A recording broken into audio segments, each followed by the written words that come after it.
Hello guys, good afternoon, good evening sa inyong lahat. Good morning. Nandito tayo ngayon guys sa labas ng sa park, isa sa mga park dito sa amin. Yan ang view guys. Park siya pero ngayon guys walang tao dahil malamig pa rin. Hindi naman masyadong malamig na. Nasa mga minus 14 degrees na lang kami dito. So ito yung park namin guys. Napakalawak ng park dito guys. Pero kahit na summer, maraming pumupunta dito. Naglalaro mga bata. Yan. Ito yung park namin dito guys. Covered ng snow. Saang banda ka man tumingin, covered ng snow yan. Yan. Covered siya ng snow. Ngayon guys, sa vlog natin, ang pag-uusapan natin ay yung mga pathways na magaganda kung paano makapunta dito sa Canada. At saka ano yung mga pathways na dapat iwasan sa ngayon, this time, dahil maraming mga nagbabago rin sa mga immigration guidelines dito ngayon. Halimbawa na lang guys, isa sa i-discuss natin is 2 to 3 years ago, yung mga international student, patok yun dito. Ang daming pumunta dito na gamit ang pathways na yan, international student. Kasi nga, pag dyan ka sa international student, ang mangyayari, hindi lang ikaw ang pwedeng makapunta. Halimbawa, si Mrs. nag-apply ng international student visa, na-approve siya. Hindi lang siya ang pwedeng makapunta. Pwede rin makapunta si husband. At saka maliban kay husband, lahat ng mga anak ni Mrs. na below 18 years old ay pwedeng makapunta rin dito sa Canada. So, magandang pathways talaga yon 2 to 3 years ago. Dahil isa pa, pagdating nila dito ng pamilya, yung husband, naka-open work permit siya. Ibig sabihin guys ng open work permit is kahit anong trabaho pwedeng pasukan ni husband. Hindi kailangan na specific job ang trabaho na papasukan niya. Lahat pwede. Basta qualify siya at kaya niya, pwede niyang gawin. At saka isa pa, yung mga anak na dinala dito ni Mrs., provided na below 12 years old sila, meron silang cash allowance guys na makukuha sa Canada. Pinakamalaki mga 700 plus, 725. Depende sa edad ng bata. At saka pag palaki na ng palaki, dating na ng 18, yun, mawawala na. Pero pag ang bata is 18 years old below, meron talagang makukuha na cash allowance galing sa Canada. Dahil dito guys, ang government is talagang alagang-alaga at love na love nila talaga yung mga bata. Patungkol talaga sa bata, halos lahat yan libre at saka may mga allowance. Binibigyan talaga yan ng government. Yun ang kagandahan ng gobyerno dito. Pagtungkol sa mga bata, wala ka talagang halos problemahin. Maraming makukuha na allowance. At saka libre pa sila yung sa mga dental pag mga bata. Dito, pag hindi ka bata, walang libre ang dental at saka napakalaki ng gastos pag patungkol sa ngipin ang pag-uusapan. Yun ang isa sa mga pathways na maganda 2 to 3 years before. At saka isa pa sa mga pathways na pwede nyong applyan kung nandyan kayo sa Pinas, yung tinatawag guys na tourist visa. Kasi noon, ang tourist visa, madali lang siyang applyan. Sa 2 to 3 months lang, approve ka na. Tapos pagdating mo dito, ang kalimitang ginagawa guys ng mga naka-tourist visa is pagdating dito, naghahanap sila ng LMIA. Kasi yun ang LMIA, yung LMIA, yun ang paraan na makakakuha ka ng work permit dito sa Canada through LMIA. Kung walang LMIA, hindi ka mai-issuehan ng work permit ng gobyerno. Kasi noon, yung tourist visa is pwede siyang i-convert into working visa. pag merong kang nahanap na LMIA dito sa Canada. Ang nangyayari, may mga ginagawa ng hindi naman lahat, pero may mga kakilala ko ginagawa para mas mapadali. Kasi kung yung student kasi, kung yung student visa ang gagamitin mo na pathways, pagdating mo dito malaki ang tuition ng paaralan. In 1 year siguro baka umabot ng mga 20, nagre-range ng mga 25,000 to 25,000 to 35,000 a year. Tapos hindi ka pag-graduate in 1 year. Usually dito ang mga courses na ino-offer is matatapos mo siya within 2 years.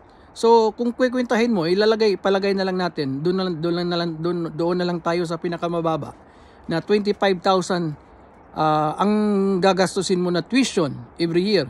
So magkano na sa 2 years? So that's around $50,000 Canadian dollar. Magkano na ngayon yan sa Pinas? So ang mangyayari, based sa conversion ngayon, yung 50,000, palagay natin mga 2 milyon. Sa tuition pa lang yun. Sa tuition pa lang yun ang gagastusin mo. Pero yung student naman, pwede siyang makapagtrabaho dito at least 40 hours a week. Meron din naman siyang kikitain. Pero malaki pa rin yun. Gagastos siya ng mga $50 sa 2 taon.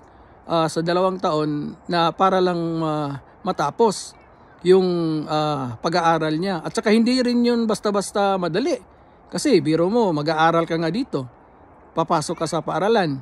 Kaya ang iba ginagawa nila tourist visa. Pagdating dito guys, ang ginagawa ng mga Pilipino, kasi dito may mga LMIA na binibenta. Makakabili ka ng range ng 8,000, 10,000, 12,000. So yun ang isa sa the best option. Kasi hindi masyadong gagastos. Kasi pag nag-tourist visa ka, wala kang masyadong babayaran. Application lang, application fee lang sa government.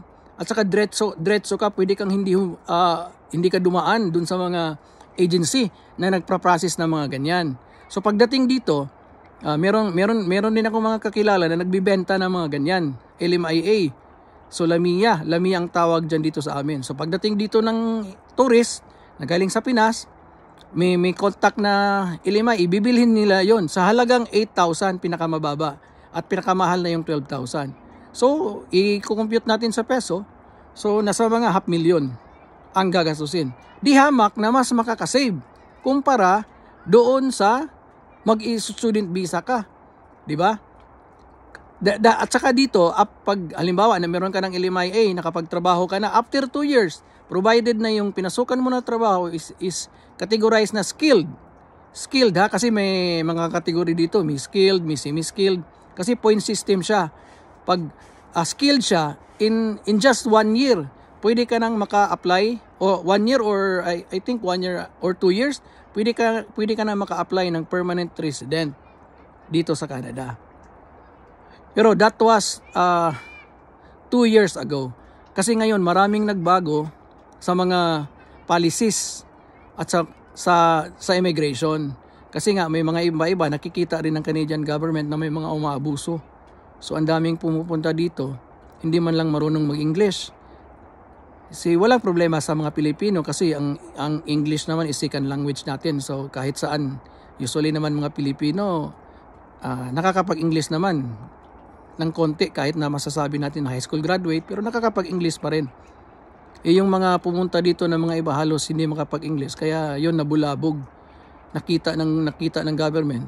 Kaya yung mga student visa, tourist visa, nasisilip na nila.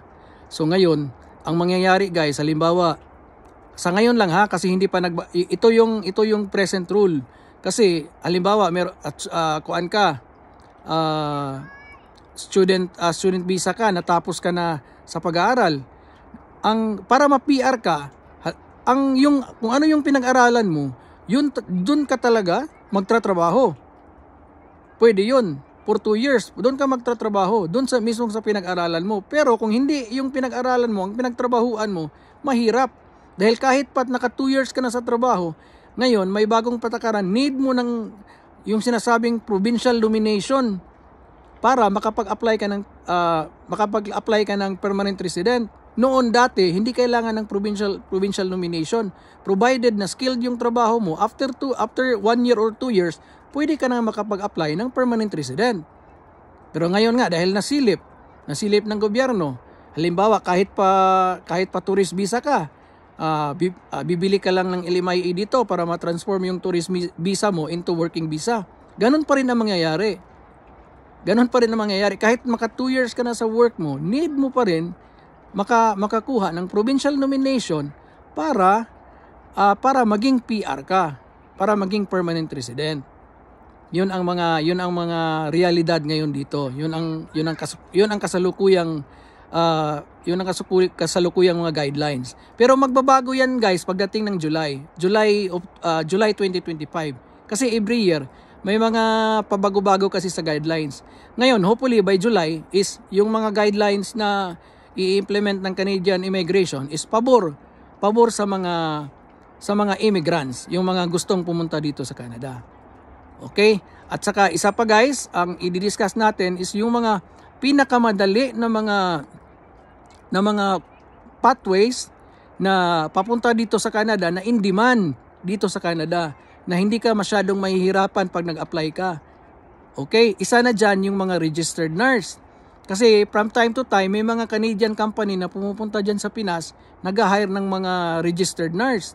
Ngayon, pag registered nurse ka, i-hire ka ng company, wala kang gagastusin. Ang company na ang bahala. Ngayon, sa mga sino man na sa mga registered nurse dyan sa Pilipinas, from time to time, i-check nyo yung mga doon sa mga government natin. Kasi nakikipag-ugnayan yan ng Canadian government eh. Kung merong mga seminars, merong mga hiring, doon nyo malalaman. At saka kalimitan dyan, hiniheld yun sa mga malalaking cities, metropolis dyan sa Pinas, Manila, Cebu, Davao, mga ganyan. Ganyan dyan sa lugar na sila dyan naghahanap ng mga registered nurses. At saka meron ding mga requirements dyan, gaya ng mga, kung registered nurse ka, language exam, self-pip exam. Necessary talaga yun, guys. Pag nag-apply ka dito sa Canada, pag pumasok ka dito is need mo ng language exam. So it's either self-pip exam or yung tinatawag lang IELTS. At saka meron pang marami pa namang iba. So pwede nyong i-search yan. Isa yon ha, yung mga registered nurse. Isa pa na in demand dito, guys, na hindi nyo kailangang dumaan sa agency para mag-apply. Pwedeng kayo na lang, punta kayo sa government site na pwedeng pag-applyan, is yung mga teacher dyan registered teacher dyan sa Pinas. Pwede kayong mag-apply dito as speed teacher. In demand yan, guys. Dahil dito, walang masyadong nagtuturo. Kaya nag-hire sila ng mga from other countries. Isa yan sa mga madaling makapunta. At saka usually dyan ang nagpa-process, hindi na ang sarili mo. Hindi ka nadadaan sa agency. Diretso ka apply. At saka isa pa, ang pinakamadali, kasi itong mga mini-mention ko, guys, na mga profession sa atin sa Pilipinas na madali, nurse, registered nurse, yung registered teacher, at saka yung isa, yung caregiver. Itong mga klase na trabaho na to, guys, hindi to kasama sa restriction na ini-impose ng Canadian government. Dahil itong mga klaseng trabahong to is napaka-importante dito sa Canada. Pinaka-importante dito yung caregiver. Kasi nga, dito sa Canada, majority sa population nila is mga patanda na ng patanda. Kaya kailangan nila ng mga caregiver na mag-aalaga doon sa mga matatanda nila dito. Kasi usually ang mga matatanda nila dito, guys, is nakakuan lang sila. Diyan sila nakastay sa mga home for the aged. At saka kailangan talaga ng mga caregiver. Pag mga ganyang klaseng profesyon, walang kasama yan doon sa mga binibigyan ng Canadian government ng restriction. In fact, sila ay yung mga in demand. Kung ganyan ang profession mo, madali kang makapunta dito. At saka ang isa pang good news, guys, yung mga ngayon nga nasa Pinas. Ang pagkakaalam ko, pag nag-aral ka dyan ng caregiver, is hindi masyadong matagal. Siguro 1 year lang yata or 1 year and a half. Makakakuha ka na ng certification.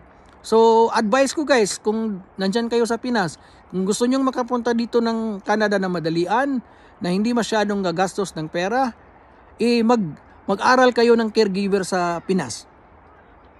Pag natapos kayo mag-aral, mag-apply kayo direkta sa government ng Canada. Huwag na kayong dumaan sa mga agency, pero pwede namang dumaan kung meron kayong konting panggastos kasi may charge yan sa agency. Pero pwede din kayong dumiretso. Isa yan sa pinakamadali na makapunta dito sa Canada, caregiver. Pag nag-apply kayo dyan, parang pag-aagawan kayo dito ng mga company na nangangailangan ng caregiver.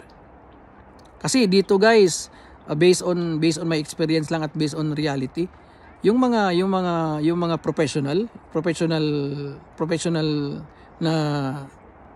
na tao diyan sa Pilipinas, pagdating dito wala yan guys.